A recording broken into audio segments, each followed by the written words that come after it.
Welcome to Integrative Lawyers of the World.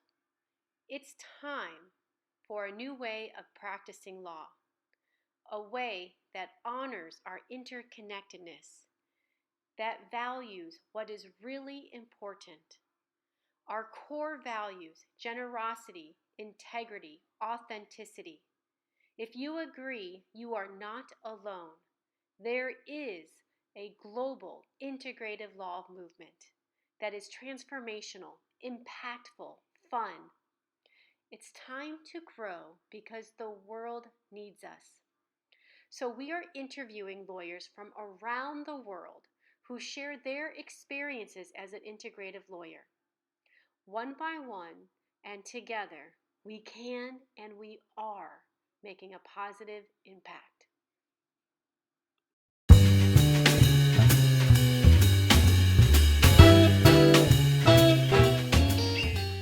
Hi, I'm your host, Carrie Raleigh, and our guest this episode is Nitya Bansal from India. In our conversation, Nitya shares with us how she felt disheartened with her legal practice and her search for a more meaningful way to practice. This led her to discover integrative law and to earn her master's in international peace studies. She is now a mediator. She also shares how mindfulness and trust play a key role in her career, including career changes and her life.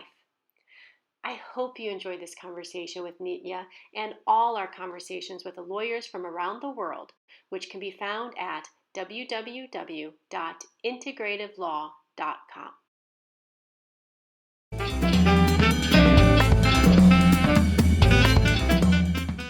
Hi, so this episode of Integrative Lawyers of the World, we are having a conversation with Nitya Bansal from India. Nitya, how are you? I'm good, Kerry. How are you? I'm good. Thank you so much for meeting with us today. Um, I, I'd like to start just by getting your idea of what does it mean to be an integrative lawyer or integrative law? Wow. So I think it's a very difficult thing to try to explain integrative law, but I think it's more than so. It's like a perspective to law. And when we hear lawyers, when we hear the word lawyer or an advocate, people generally relate them to people who are going to have something to do with fighting, or they're going to have something to do with assertiveness and all, which is good, but basically it's basically mostly the legal profession is related to something that is that separates people or divides people. So I think integrative law, according to me, is a way of lawyering which is not separating people, rather it's actually bringing them together. It's integrating them into a whole. So it's like the word says, so it's mostly a holistic approach to law where we don't just talk about what's right and wrong legally, but there's other aspects that you talk about. There's the healing aspect, there's the spiritual aspect, there's basically a lot of different aspects that get covered, which otherwise would not have gotten covered. So instead of having a mental or an attitude of we versus them, zero sum, when one side has to win, the other side has to lose, you kind of look at it from a more holistic approach and see how it's not we versus them, but we're interconnected in this. So how can we resolve this in a holistic way that moves everyone forward? Yes, and having said that, so generally the traditional way of practicing law, or the way in which lawyers work, is mostly adversarial, which means there's always either one party winning and the other party losing. So there's always a win-lose scenario. But anything that brings about a win-win between parties, or a win-win, like internal and external win between the parties. So if there's a party who's not only is it their external concerns being addressed, but also their internal thought processes, wounds, or whatever, when they also get addressed, I think that's integrative law. I just find it interesting. So, as part of this, we're talking with lawyers from all over the world, hence the name, Integrative Lawyers of the World. And so many, like in the different cultures around the world, practicing law traditionally involves the adversarial system. And we're dealing with lawyers in all the different countries deal with a lot of the same issues in the same way that they practice. Do we know of any culture or country that the legal system is not based on the adversarial system? I'm just wondering, how did lawyers in the different countries all get to the same place? I don't know how we got to the place where we are, but I think you having raised the question of a culture where it's not adversarial. I do think in Africa there are some tribes or some societies where I don't know, so I could be wrong, or these could be totally, these could be maybe uh, maybe just tribal people, or Mm. but in those groups, when somebody does something wrong, they do not punish them. They keep that person in the center of a circle, and everyone basically appreciates that person and reminds him of his goodness. So honestly, this was, yeah, I had read about it a long time ago, but I think if you will allow me, I will find out which practice and where it is and where I had read it, and I can share that with you. But basically, yeah, traditionally, or at least in the in the olden societies, I think there were many other ways in which we used to probably deal with conflicts and crimes. But I think now we've all become very adversarial, very punitive, and What an interesting concept to put the person who did something wrong in the center and then people going around and reminding the person of their goodness instead of the wrong. That's that's beautiful. Um, yeah, thank you. Do that. If you do find it, send it to me and I will include it in like an update or a blog with this podcast. Um, and then if anyone is listening to this, knows anyone in those cultures or communities, please contact us at Integrative Lawyers of the World. We would love to speak with them.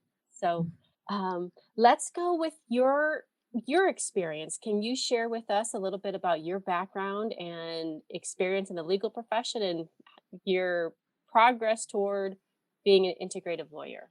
so I qualified as a lawyer in 2009. It's been a little more than 10 years, and I think my main motivation to go into law was, like, I was a very idealist person. I wanted to bring justice to the world. But as you get into the law college, also you realize that that's a very utopian concept, and there's you realize so many things. You become much more realistic, even in the profession. When I started practicing, so I realized I was working in the fields that I enjoyed working, but I wasn't getting the satisfaction that I needed, because it's also technical, it's also procedural. And in India, like, I'm from India, so here we have lots of delays and procrastination of cases, etc. So it was kind of frustrating. And I think in 2014 or 15, I pretty much decided to give up practice of law, because I couldn't sometimes agree. Like, I interned, I was working as a judicial clerk with a judge. And I remember having argued with him regarding a death sentence that he awarded, on the grounds that, like, I felt empathetic to the convict, the person who was basically whose sentence was in question. And I don't know, like, initially, I mean, in generally, I would have been somebody that, okay, he has done something wrong and it was actually a rape case. And I was like, he deserves punishment. And generally, that's my stand. But when I had seen through his file, I had seen through the background of the victim and the child, I don't know, I was like, don't give him death sentence, give him life imprisonment. But, it's like he's a young person. But yeah, basically, I felt that I was probably I was either empathizing with people, or I was too sensitive, and I didn't think that, I agreed with a lot of things in the punitive and purely adversarial judicial system. So I think from then on, I started, Can yeah. I just ask a question about that first? Did the judge end up sentencing him to life or to death? I believe, yes. So I don't remember. This was a long time back. This was 2010. But I guess he had, and he gave a death sentence. And that night I couldn't sleep. I've only practiced civil law, and I remember even in my most stressful of days of civil law, another attorney in my office, I think she was a partner while I was an associate, we'd get so stressed out and we'd look at each other and like, we're not doing criminal law. People's lives are not in our hands. We have it easy, compared to our brothers and sisters in criminal law system. So I can only empathize or try to empathize as to what that must have felt like. I totally think in criminal law there's a lot of burnout, and there's a lot of emotional angle involved, because it's very only people who can actually detach themselves from the parties and from the case, they can practice very well, but ethically or morally they may not actually do a lot of justice to the case, in my opinion. So yeah, the detachment is necessary for them to keep going as a human being, but then the detachment also takes away from being fully seeking justice in the case. So it's a two-headed coin, or two-sided coin for the lawyer, for the individual lawyer. One other question, we haven't talked about this. What is it like being a woman lawyer in India? Yeah. Is there any gender bias or prejudice that you see or that you have faced there? Okay, that's a very good question. So I am from a capital. I'm from the capital of India, Delhi NCR region. So Delhi is a metropolitan city. So, relatively, I believe there's much less in comparison with other ports. But definitely there's a taboo, there's a stigma attached to a lady being a lawyer, because like I don't know if you're aware, but in India we have a concept of marriages and arranged marriages and stuff. So people reject profiles of girls based on the fact that she's a lawyer. So so you become like, okay, she might be a very stubborn and somebody who will get into arguments very easily, so you better not better not get married to her. So yeah, but as I said, that I come from Delhi and it's a metropolitan city. So here things are very relaxed and way advanced, and I didn't face that kind of situation as much. But I know, my colleagues from my college, my friends from my law school. So I know this used to, like, people used to question, why you're a girl, why are you doing law? So yeah, sometimes I face that, but I think I've still been fortunate that not personally. People in rural areas definitely would have paid. I think in rural areas or lesser developed cities in India, I doubt females would take the courage to go in for law.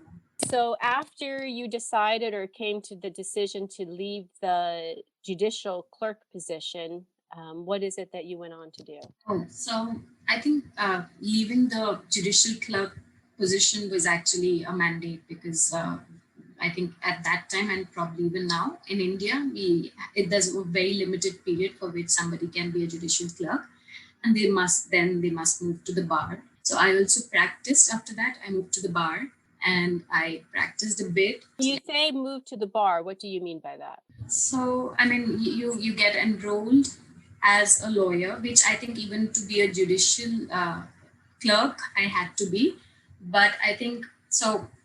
What I meant was, I was as a judicial clerk, I was sitting on the side of the bench, like I was sitting on the judicial side. But then after that, I had to go to the side of the advocates. So I had to also practice. I went and then I practiced.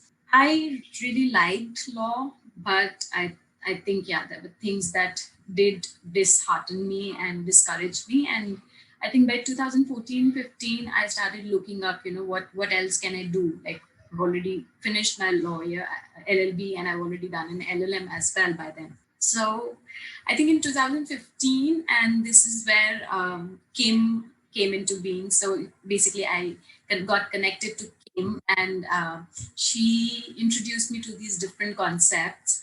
And then I kind of read about those concepts. I even Kim helped me, but also I got myself trained in mediation, restorative justice, and stuff. And then, yeah, I became a mediator for a bit. So I think until 2018, I was doing mediations. 2018, 2019, yeah, until 2019, I was doing mediations. I was doing trainings, law training, as well as trainings on, holistic things in law, like use of forgiveness in law, a little bit of conflict resolution education for children. So I was basically experimenting until then. Okay. And I'd say I'm still experimenting. I like to experiment. Yeah. So what type of trainings would you give? Like who would you give the trainings to? Yeah, so during that time, I had organized trainings on forgiveness in a prison setup. Then I think there were a couple of trainings organized with school children. There were trainings. So those were, some of them were just pilot trainings. Pilot trainings on, trainings on mindfulness or things for people working in NGO sector.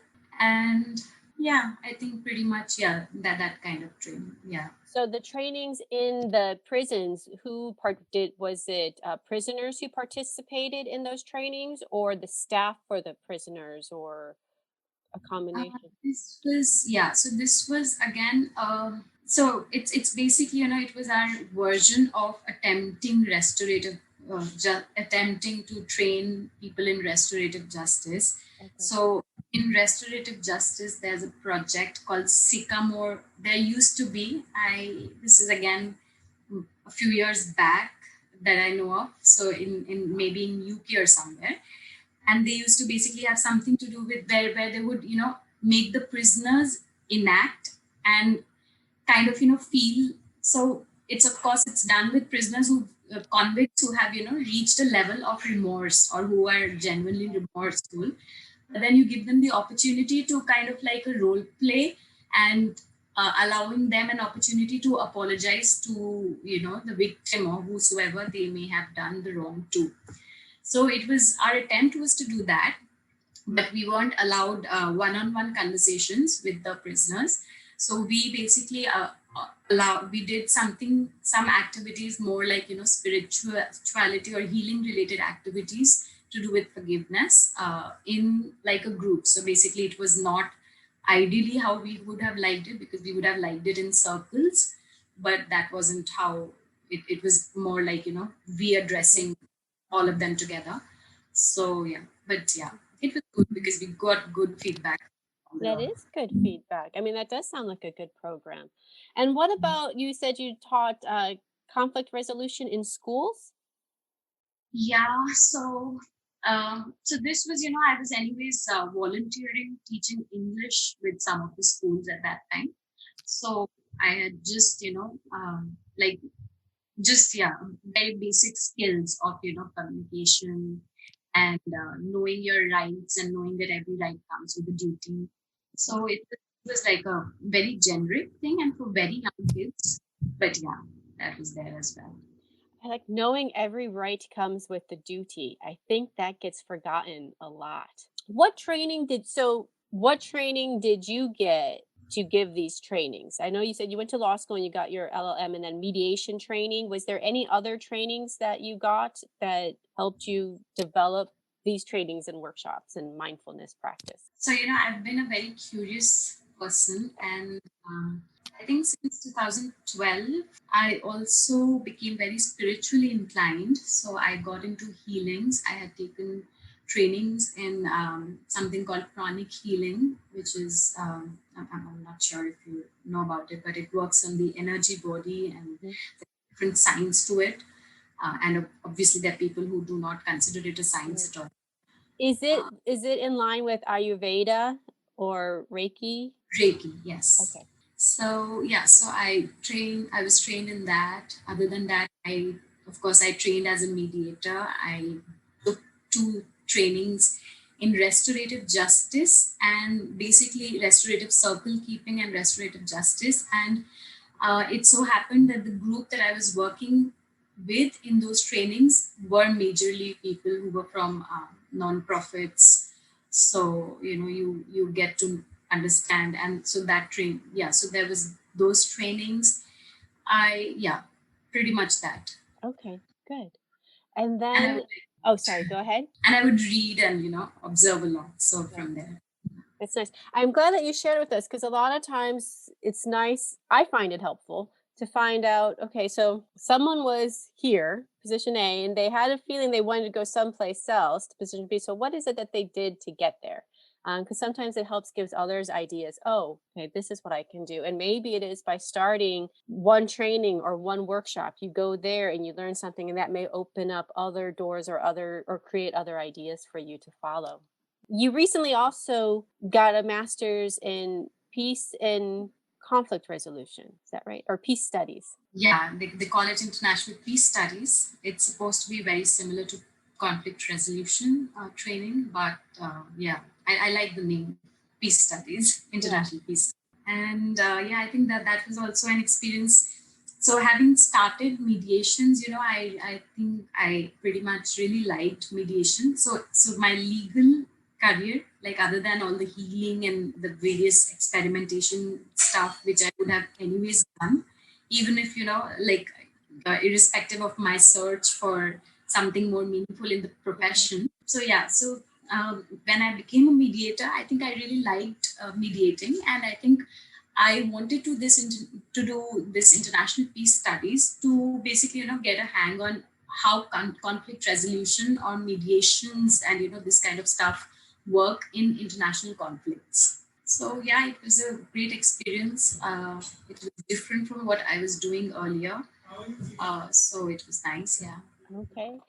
And are you, so right now, are you able to earn a living by practicing the way that you would like to practice? That's a great question.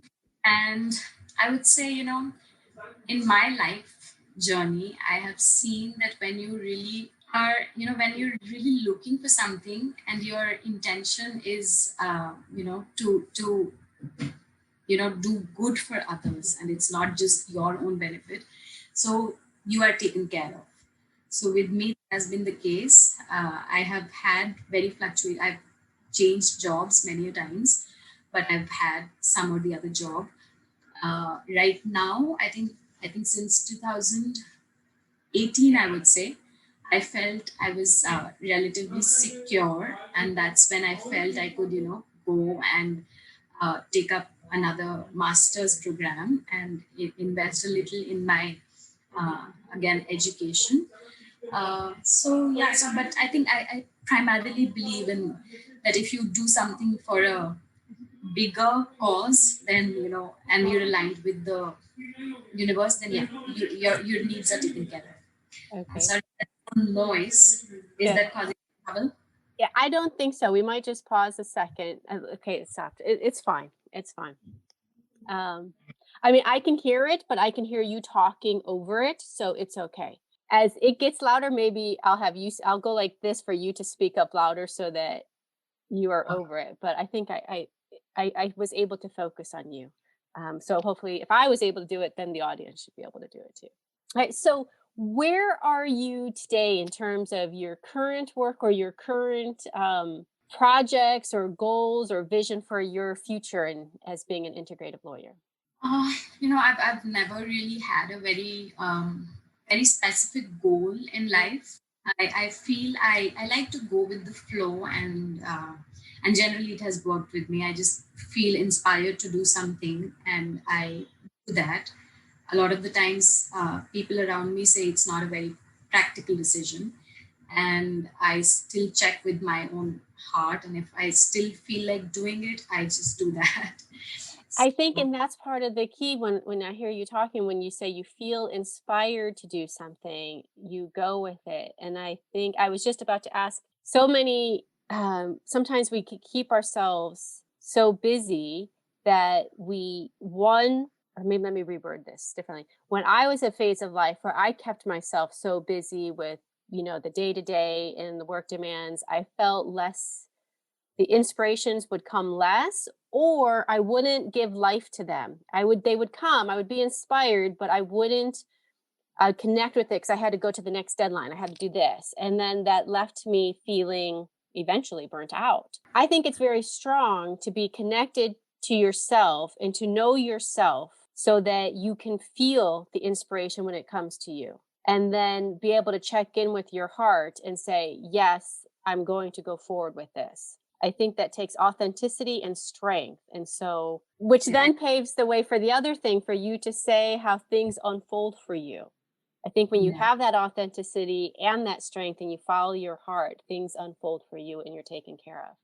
And yeah, I totally agree because in my journey, like I said, when I was practicing in courts until 2014 or 15, yeah, I was getting burned out. And that's when I decided to quit the court.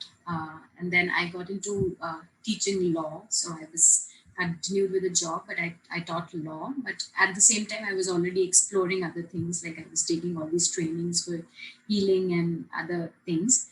But I think that allowed me the ability to spend more time with myself and try to, I gave myself enough time to, understand what is it that I want. I kept doing things, but with the perspective that, it's not that this is what I'm going to do all my life, but I'm doing things so that I can decide whether that thing is good for me, or whether, that's something that I really want to do forever. And if it's not, then at least, I get the clarity that this is not the thing for me.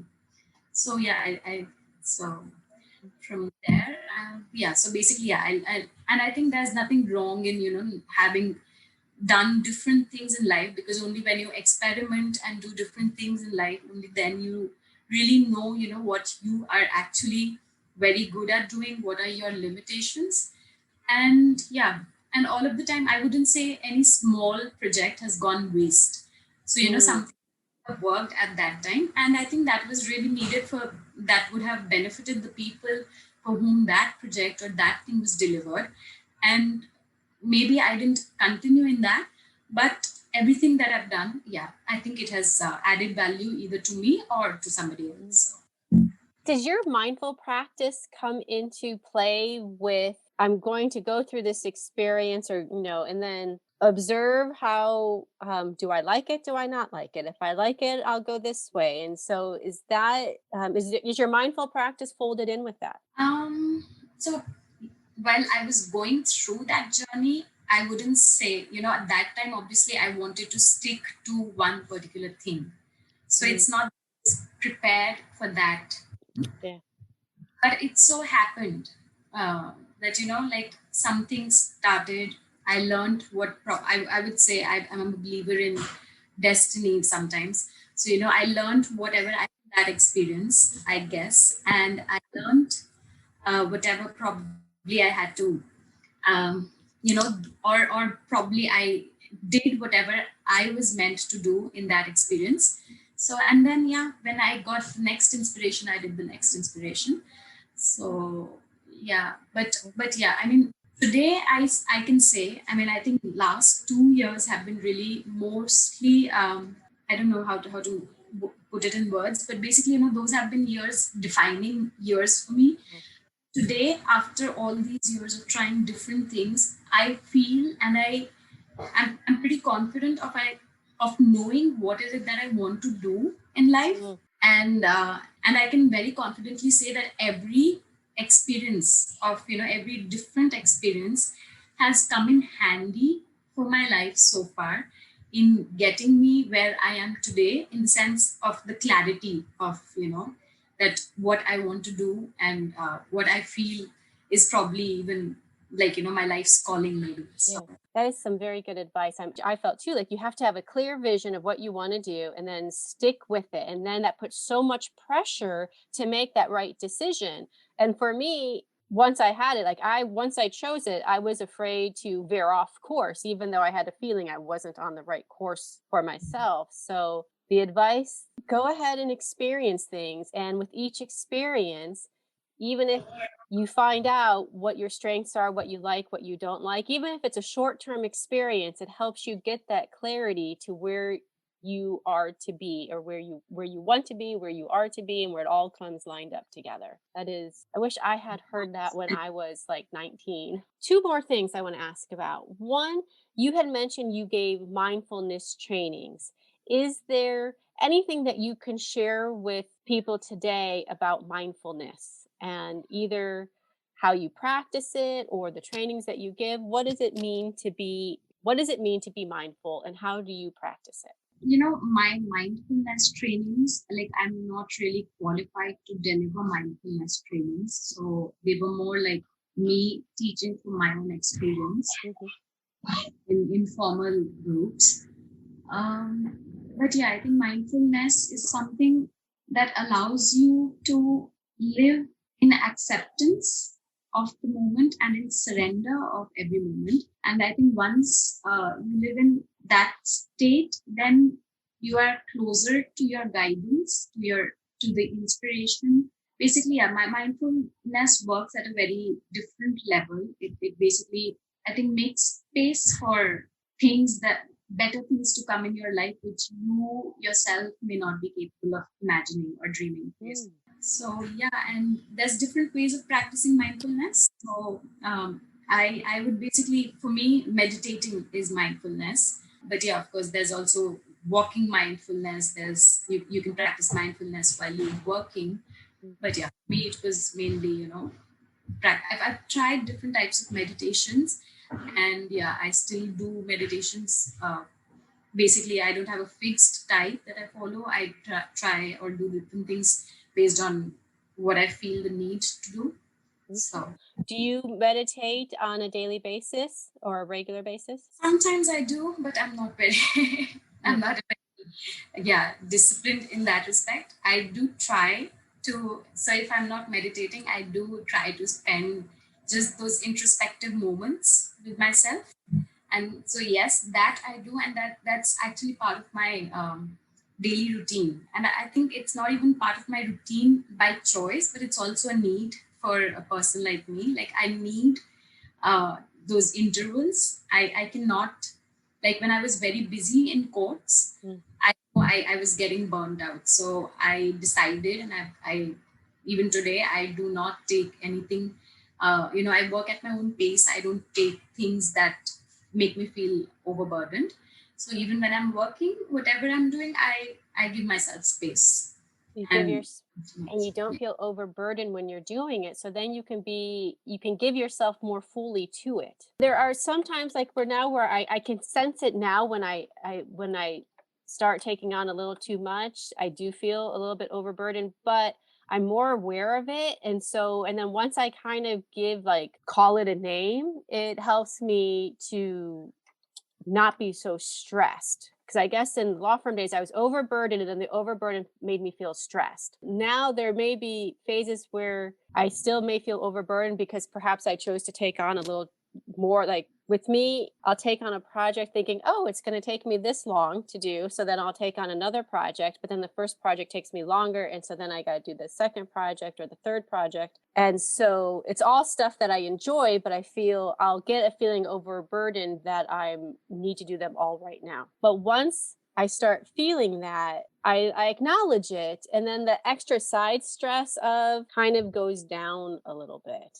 I don't know. That's hard to explain. And I just try to focus on enjoying the projects a little bit more, like focus on when I call out the overburdenedness, then I'm able to fully put myself in the project and, and remember why I took on this project. Oh, I took it on because I enjoy doing, this part or this aspect of it. And don't you agree that that is mindfulness? Because the moment you become mindful, what and why you're feeling the way you're feeling, that feeling Yeah. doesn't affect you.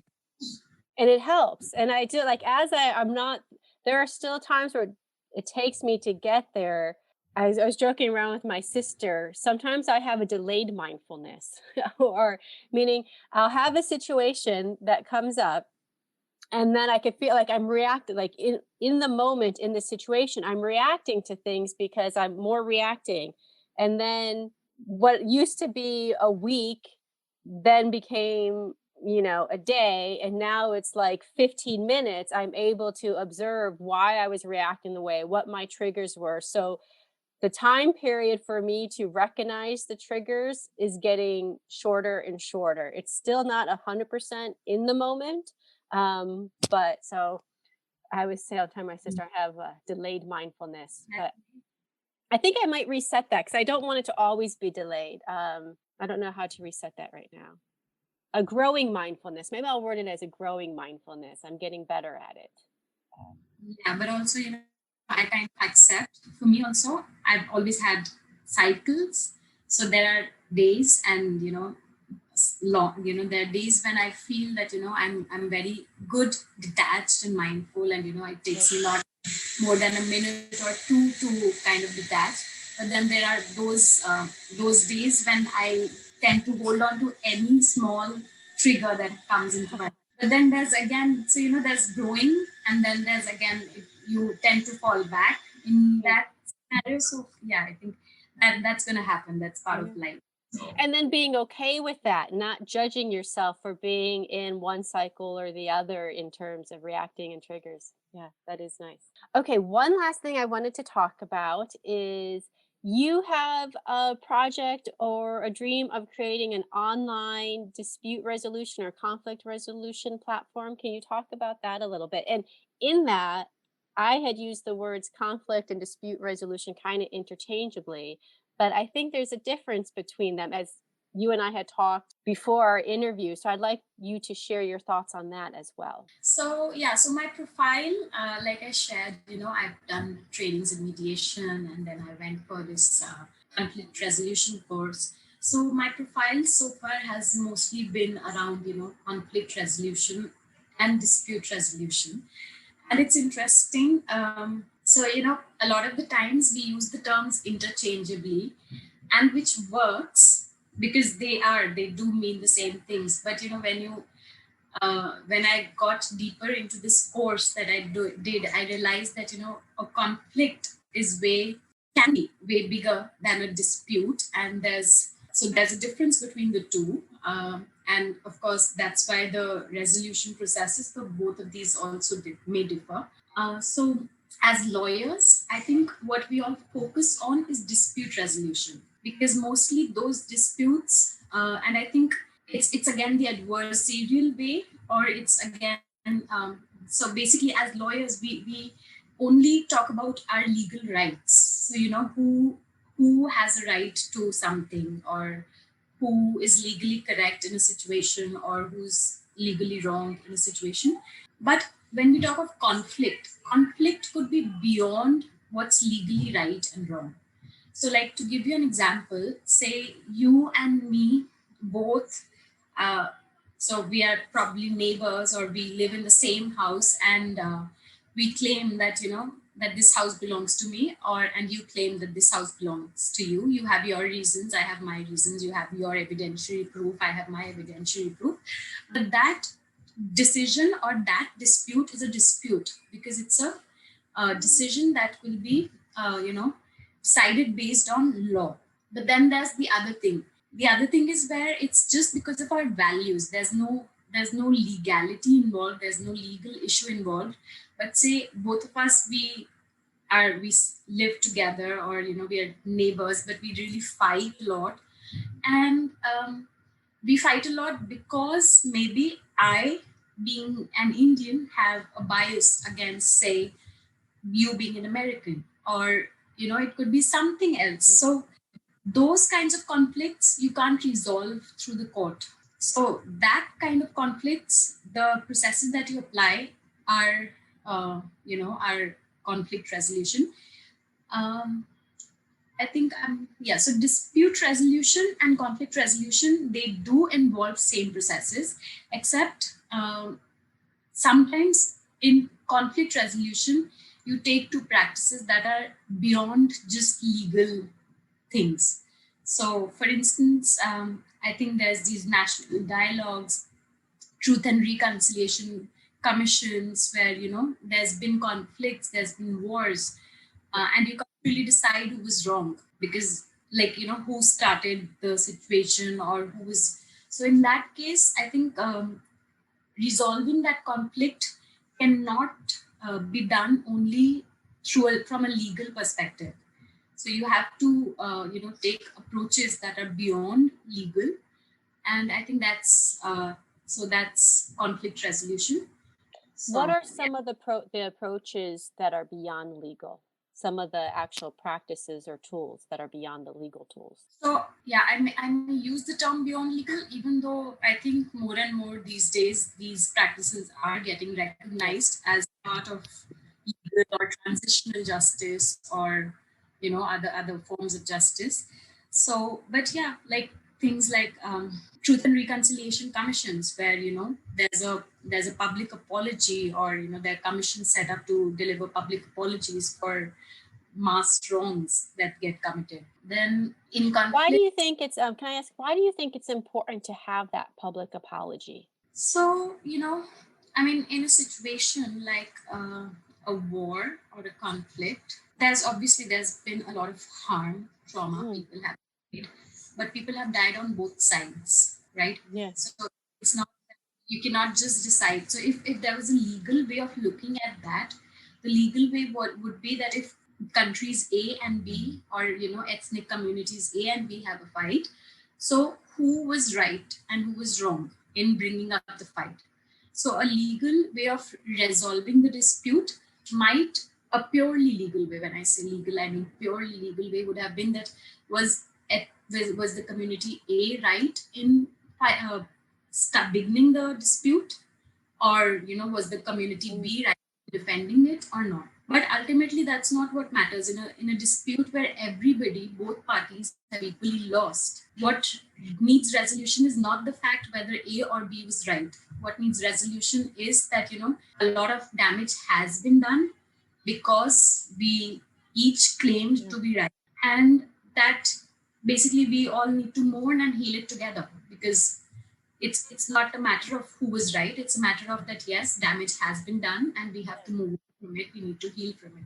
For someone who says, "Oh, a public apology isn't necessary. We have already moved forward and we want to move forward." What would you say the effect or the importance of a is there an effect or an importance of a public apology? There's so it's a very good question, because apology, when we say apology, if it's just a statement for a matter of foreign policy, that you need to Mm, probably just appear, you need to basically, yeah, for international relations, or there's pressure from the international community and you need to appear to the world that you're doing something about it, and that's why you give a public apology. I think that makes no sense. yes, appearance only.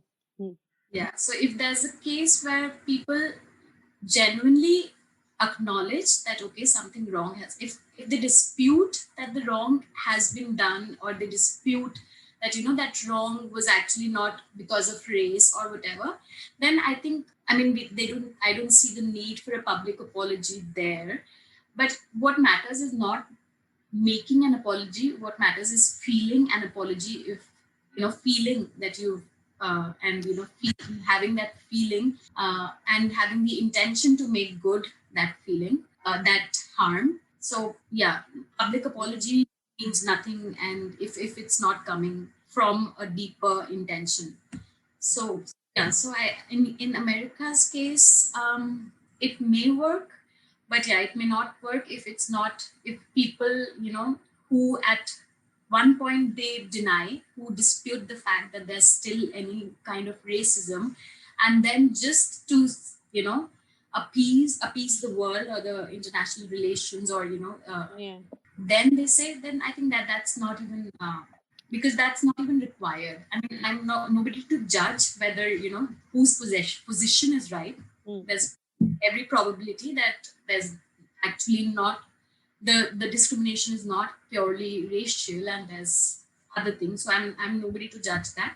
But yeah, basically a apology should come only when the there's an agreement and there's a general acknowledgement that the harm has been done. When it gets to that point, why is the acknowledgement that there has been a wrong? Why is that important? I think that this is also very interesting. This all relates, even at the micro level. This relates with criminal law, and at macro level, this relates with international criminal law, which is basically wars and conflicts.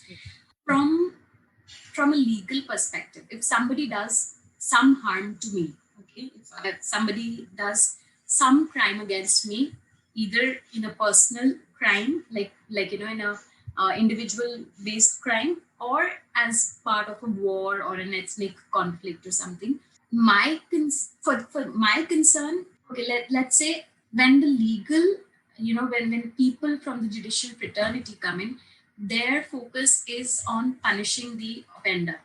So Mhm. punishing the person. But me being a victim, what's important is not whether the person gets punished or not.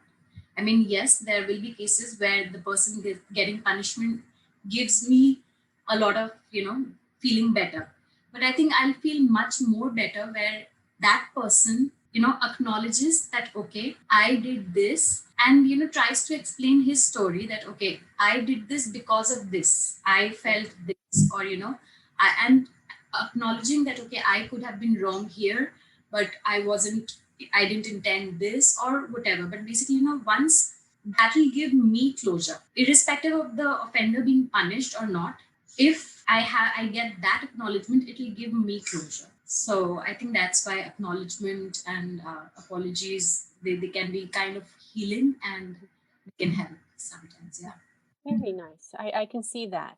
And so you have an idea for starting an online platform for conflict resolution. Can you share a little bit about that? Oh, sure. So it's a project that I've wanted to take off since long, but I mean the current situation of the pandemic has pushed us all online.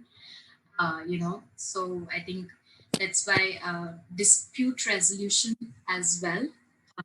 There's a lot of growth in online dispute resolution, and so yeah, I've always wanted, and like I said, my profile is all around dispute and conflict Mhm. resolutions. So this is currently my ongoing project, where I'm trying to come up with a online dispute resolution portal, and let's see what Mhm. opens with that. So I just take one step at a time. I don't Okay. yet have like a very big vision for it, but yeah, that's my Do you have an idea of what type of conflicts, or would it be open to all types of conflicts? That I'm thinking, because your experience is so broad. Are you thinking like individual conflicts, business to business conflicts, or even community conflicts or international conflicts? So my idea right now is not that I will be resolving all the conflicts. I will provide a platform that will facilitate resolution through other professionals or people who Hmm. can be mediators.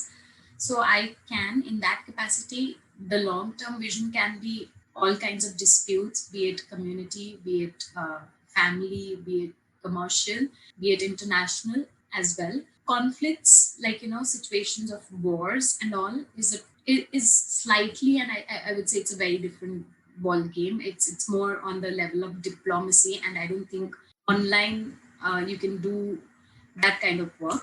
I mean, you do, but there's a lot of security and Hmm. a lot of those issues involved.